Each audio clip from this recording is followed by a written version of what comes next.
Ja falten poques hores perquè comenci la quarta marató de TV3, que aquest any amb el títol Mou el teu cor perquè no se n'aturin altres, està dedicada a les malalties cardiovasculars. Aquestes malalties tenen diversos factors de risc i en destaquem tres especialment. Un és el tabac, l'altre l'alimentació i el tercer l'estrès. L'esforç mental o físic que comporta l'estrès sobtat o continuat, combinat amb els altres elements, pot ser fatal. Francesc és un jove que el maig passat va patir un infart de miocardi. És comptable i fumava un paquet i mig de tabac al dia. Un seguit d'hàbits incorrectes i l'estrès a què estava sotmès li van provocar una angina de pit.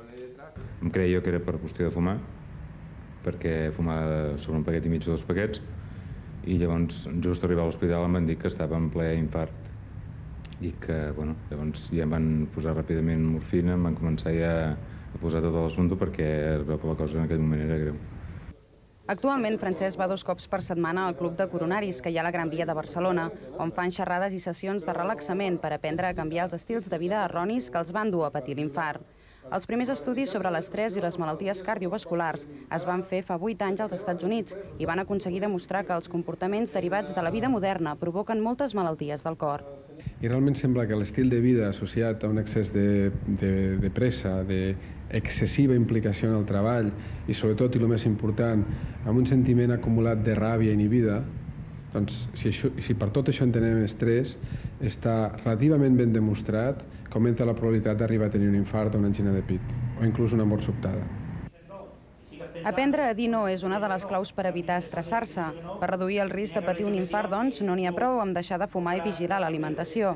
S'han d'evitar les situacions angoixants i buscar sempre l'estabilitat emocional. Això sí, sense permetre que aquest objectiu provoqui una situació d'estrès. Precisament un estudi de la incidència de l'estrès en les malalties cardiovasculars el va dirigir el doctor Antoni Vallès, que és cardiòleg, tresorer de la Fundació per la Investigació Cardiovascular de l'Hospital de Sant Pau i catedràtic de Cardiologia de la Universitat Autònoma de Barcelona. Doctor Vallès, bon dia. Bon dia. Que l'estrès és un dels desencadenants de l'infart de miocardi està clar, però sembla que no fa masses anys que s'ha descobert. El primer informe no té gaire temps. Sí, és cert que en l'estrès psicològic se li dava relativament poca importància, però avui en dia se sap d'una manera certa que en el que es considera com a angina de pit i infart de miocardi l'estrès psicològic té una importància rellevant i amb altres malalties de cor no tan freqüents, com pot ser per exemple la miocardiopatia hipertròfica o síndrome del cutè llarg, l'estrès psicològic és sovint el desencadenant de la mort sobtada. De manera que ha agafat rellevància estudiar i treballar sobre aquest assumpte.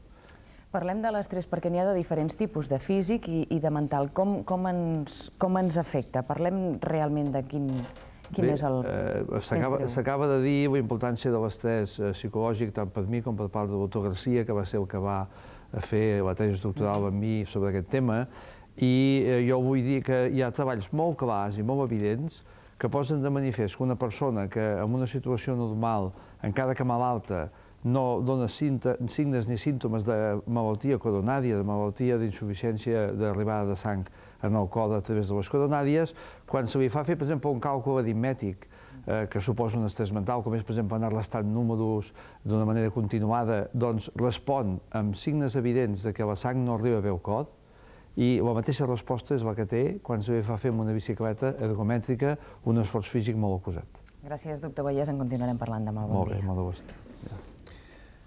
I així acaba el Telenotícies migdia del divendres. A punt ara el resum amb el que ha destacat l'actualitat d'aquest Telenotícies.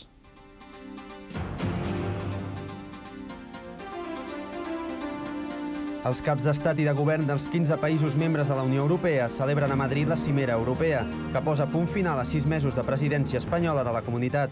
A la cimera es decidirà el futur polític, econòmic i monetari de l'Europa del segle XXI i de moment ja s'ha concretat que el nom de la futura moneda europea sigui euro. Mor en accident de trànsit a Guadalajara l'exvicepresident del govern espanyol, el capità general Manuel Gutiérrez Mellado, de 83 anys, que va destacar pel seu paper a la transició, especialment la seva actitud durant el 23F. Puja al novembre l'índex de preus al consum en un 0,3% a causa de l'augment del pollastre i l'oli. La inflació interanual s'incrementa fins al 4,4%, fet que farà revisar les pensions gairebé un punt. Per la seva banda, el Banc d'Espanya ha decidit abaixar un quart de punt els tipus d'interès d'intervenció en el mercat monetari. El Tribunal de Conflictes de Jurisdicció dona la raó al Ministeri de Defensa i diu que no està obligat a entregar al jutge Baltasar Garzón els documents del CSIC sobre l'acte fundacional dels GAL. La neu continua caient durant tot el matí, sobretot a les comarques de Tarragona, com la Terra Alta, però ja no cal l'ús de cadenes en cap punt de la xarxa viària. A les comarques gironines, com la Garrotxa i el Ripollès, la neu ha agafat a molts llocs i també a Osona per sobre dels 800 metres. Recordin que la pròxima edició del Telenotícies començarà a 9:15, just després del Catalunya. Bon cap de setmana i fins dilluns. Que vagi bé.